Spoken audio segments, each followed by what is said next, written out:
Hello everyone. आज हम लोग को पढ़ना है भूगोल का लेसन 1 पढ़ेंगे संसाधन विकास और उसके उपयोग के बारे में। संसाधन किसे कहते हैं? संसाधन प्राकृतिक में पाए जाने वाले वे सभी पदार्थ जिसका मनुष्य उपयोग करता है, उन सभी पदार्थों को संसाधन कहा जाता है। संसाधन के 3 वर्ग होते हैं, 3 भाग में संसाधन को 3 प्रकार से हम लोग विभाजित करते हैं। संसाधन का पहला वर्ग होता है मानव।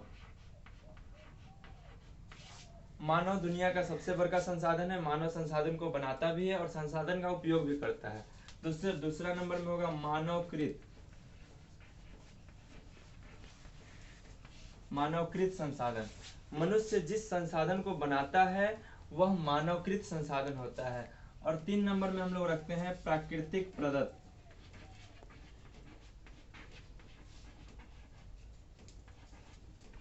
प्राकृतिक प्रदत्त यानी जो वस्तु प्रकृति में स्वतः पाया जाता है, अगर मनुष्य उसका उपयोग करता है तो वह प्राकृतिक प्रदत्त होता है। सबसे पहले हम फिर से एक बार समझेंगे संसाधन किसे कहते हैं। तो संसाधन प्राकृतिक में पाए जाने वाले वे सभी पदार्थ जिसका मनुष्य उपयोग करते हैं, उस पदार्थ को संसाधन कहा जाता है। मानव, मानवकृत और प्राकृतिक प्रदत्त, यह 3 गो संसाधन का प्रकार है। पहला प्रकार मानव। मानव सबसे बड़ा संसाधन है, क्योंकि मानव संसाधन को बनाता भी है और उसका उपयोग भी करता है। तो मानव दुनिया का सबसे बड़ा संसाधन है, विश्व का सबसे बड़ा संसाधन है। लेकिन मानवकृत में क्या होता है, मनुष्य जिस चीज को बनाता है, जिस प्राकृतिक वस्तु को बना के उसको अपने उपयोग के लायक लाता है, उसे मानवकृत संसाधन कहते हैं। प्राकृतिक प्रदत्त यानी प्राकृतिक प्रदत्त में क्या होगा, प्राकृतिक में पाए जाने वाले वे सभी पदार्थ जो स्वतः हम लोग उपयोग करते हैं, उसका स्वतः उपयोग करते हैं, बिना उसे बनाए उपयोग करते हैं, उसे प्राकृतिक प्रदत्त कहते हैं। यहाँ पे मानव संसाधन का तो हम लोग प्रकार पढ़ लिए, मानव, मानवकृत, प्राकृतिक प्रदत्त। अब हम लोग पढ़ेंगे संसाधन का वर्गीकरण। संसाधन का वर्गीकरण हम लोग अलग अलग प्रकार से करते हैं।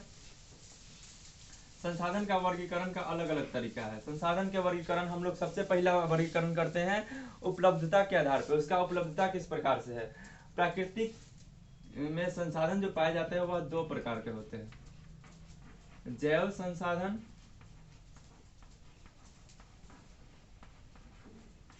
उपलब्धता के आधार पर हम लोग संसाधन को 2 वर्गों में विभाजित करते हैं, जैव संसाधन और अजैव संसाधन।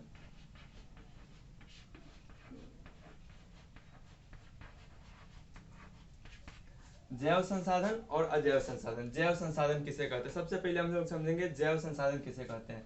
जैव संसाधन वैसा संसाधन जिसके अंदर जीवित आत्मा होता है, यानी वैसा संसाधन जो जीवित होता है, जो चलता है, सांस लेता है, बढ़ता है, यानी जिसके अंदर प्राण होता है, वैसे संसाधन को जैव संसाधन कहते हैं।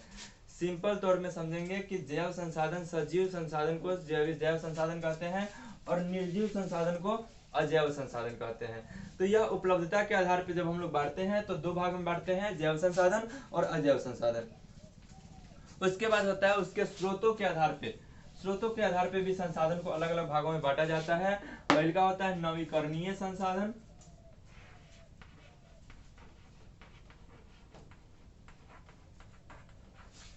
नवीकरणीय संसाधन,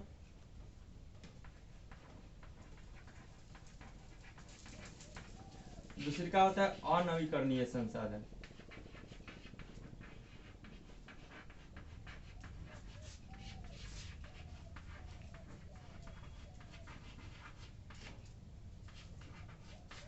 नवीकरणीय संसाधन और अनवीकरणीय संसाधन। नवीकरणीय संसाधन किसे कहते हैं? नवीकरणीय संसाधन वातावरण में उपलब्ध वे सभी पदार्थ जिसका हम लोग उपयोग स्वतः कर सकते हैं, जैसे में प्रकाश, सूर्य का प्रकाश। और नवीकरणीय संसाधन में हम लोग इस तरह से समझेंगे, नवीकरणीय संसाधन वैसे संसाधन को कहा जाता है जिसका उपयोग हम लोग एक बार से अधिक बार कर सकते हैं। जैसे में सूर्य का प्रकाश, उसका हम लोग उपयोग करने के बाद फिर उसको उपयोग में लाते हैं, फिर उपयोग में लाते हैं, यानी वैसा संसाधन जिसका उपयोग हम लोग बार बार कर सकते हैं, वैसे संसाधन को नवीकरणीय संसाधन कहा जाता है। जबकि अनवीकरणीय संसाधन में हम लोग इसको एक बार उपयोग करके उसको फिर दोबारा उपयोग नहीं कर सकते। सूर्य का प्रकाश का हम लोग दोबारा उपयोग कर सकते हैं, नवीकरणीय संसाधन। प्राकृतिक में बहुत ऐसा चीजें, हवा हो गया, पानी हो गया, उसका हम लोग दोबारा उपयोग करते हैं, वह नवीकरणीय संसाधन होगा। लेकिन अनवीकरणीय संसाधन में क्या होता है, वैसा संसाधन जिसका हम लोग दोबारा उपयोग नहीं कर सकते हैं, उसको अनवीकरणीय संसाधन में। कोयला, कोयला एक अनवीकरणीय संसाधन है। कोयला को अगर हम लोग एक बार उपयोग कर लेंगे फिर उसका दोबारा उपयोग नहीं कर सकते हैं, इसलिए यह अनवीकरणीय संसाधन हो जाएगा। तो नवीकरणीय संसाधन वैसा संसाधन जिसका उपयोग हम लोग दोबारा कर सकते हैं उसे नवीकरणीय संसाधन कहते हैं, और जिस संसाधन का उपयोग हम लोग दोबारा नहीं कर सकते हैं उसे अनवीकरणीय संसाधन कहते हैं। संसाधन के और भी प्रकार होते हैं, निजी संसाधन, समुदाय संसाधन, सामुदायिक संसाधन, राष्ट्रीय संसाधन, अंतरराष्ट्रीय संसाधन। यहाँ पे हम लोग संसाधन को 4 वर्ग में बांटेंगे। निजी संसाधन,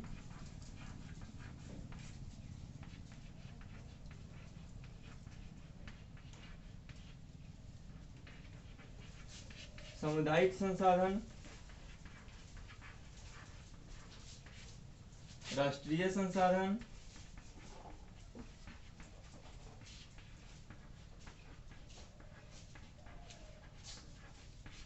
एक होता है अंतरराष्ट्रीय संसाधन।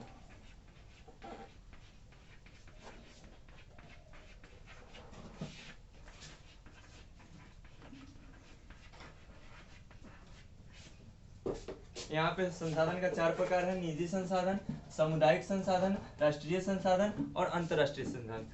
निजी संसाधन में क्या होता है? निजी संसाधन वैसे संसाधन को कहा जाता है जिसपे किसी खास आदमी का, व्यक्ति का अधिकार होता है, उसे निजी संसाधन कहते हैं। एक बार और, निजी संसाधन वैसे संसाधन को कहा जाता है जिसपे किसी खास व्यक्ति का अधिकार होता है, उसे निजी संसाधन कहते हैं।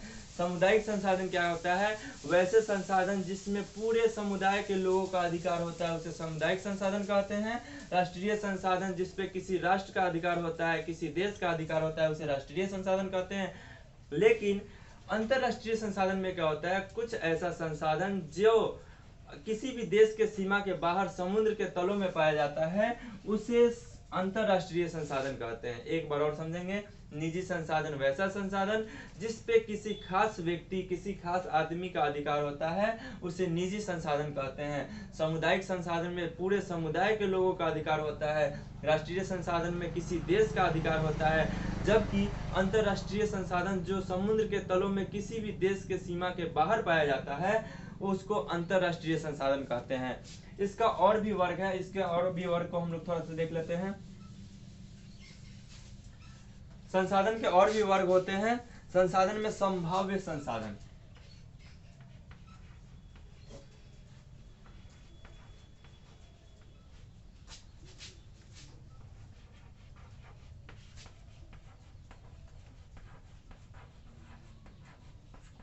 संभाव्य संसाधन किसे कहते हैं? यहाँ पे ध्यान देंगे, संभाव्य संसाधन, संभव संसाधन यानी कुछ ऐसा प्राकृतिक में कुछ ऐसा संसाधन पाया जाता है जिसका हम लोग उपयोग तो कर सकते हैं लेकिन अभी उसके उपयोग के बारे में पता नहीं है, वैसे संसाधन को हम लोग संभाव्य संसाधन कहते हैं। यानी प्राकृतिक में उसका उपयोग किया जा सकता है, वैसे संसाधन को संभाव्य संसाधन कहते हैं। ज्ञात संसाधन किसे कहते हैं?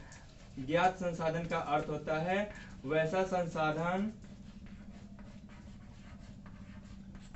ज्ञात संसाधन यानी जो संसाधन मुख्य रूप से ज्ञात हो चुका है, इसका उपयोग किस ढंग से करना है, उसको किस प्रकार से बनाया जाता है, किस ढंग से उसका उपयोग करते हैं, वैसे संसाधन को ज्ञात संसाधन कहते हैं। यानी जिसके बारे में पता चल चुका है उसको ज्ञात संसाधन, जिसके बारे में पता नहीं चला है, अभी पता लगाया जा रहा है, उसको संभाव्य संसाधन कहते हैं।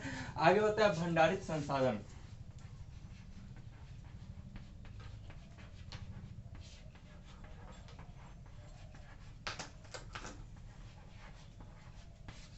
भंडारित संसाधन में क्या होता है? वैसे संसाधन जिसका उपयोग पता हो, उसके खदान के बारे में पता हो, सरकार उसे खनिज को खोद के निकाल के उसको भंडारित करके एकत्र करके रखती है, या कहीं से भी प्राप्त करके उसको एक जगह एकत्र करके रखती है, वैसे संसाधन को भंडारित संसाधन कहते हैं। आगे होता है संरक्षित संसाधन, संचित संसाधन।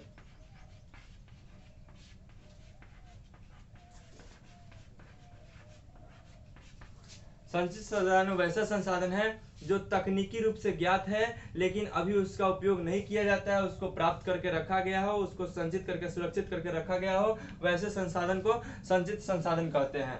अब आगे पढ़ेंगे संसाधन के विकास के बारे में।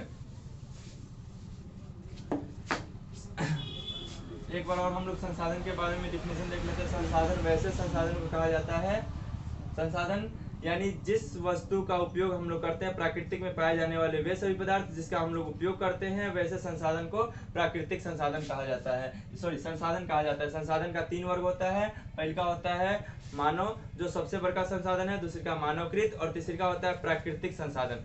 मानव सबसे बड़ा संसाधन है, जो उपयोग भी वही करता है और बनाता भी वही है, यानी वह सबसे बड़ा संसाधन हो जाएगा। मानवकृत संसाधन में होगा, मानवकृत संसाधन यानी जिस संसाधन को मनुष्य खुद बनाता है उसे मानवकृत संसाधन कहते हैं। जबकि प्राकृतिक संसाधन यानी प्राकृतिक में पाए जाने वाले वे सभी पदार्थ जिसका उपयोग, जो संसाधन के रूप में उपयोग किए जाते हैं, उसे प्राकृतिक संसाधन कहते हैं।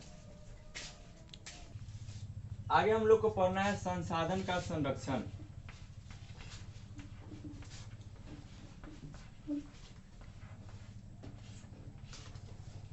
संसाधन हमारे जीवन के लिए बहुत ही उपयोगी होता है। किसी भी चीज, कोई भी पदार्थ का जिसका हम लोग उपयोग करते हैं वह संसाधन होता है। लेकिन प्राकृतिक में कुछ ऐसा संसाधन पाया जाता है जिसकी मात्रा निश्चित है, जैसे में लोहा, कोयला इत्यादि।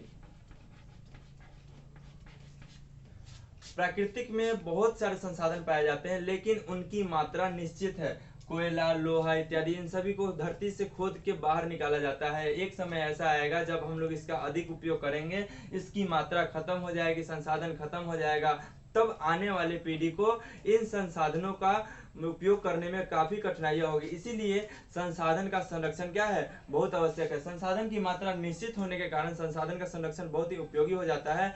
अगर हम लोग संसाधन को सुरक्षित करके, संरक्षित करके नहीं रखते हैं तो आने वाले पीढ़ी को हमारे संसाधन से विमुख होकर रहना पड़ेगा, संसाधन उसको नहीं मिल पाएगा और जिसके कारण वह उसका उपयोग उचित ढंग से नहीं कर पाएंगे।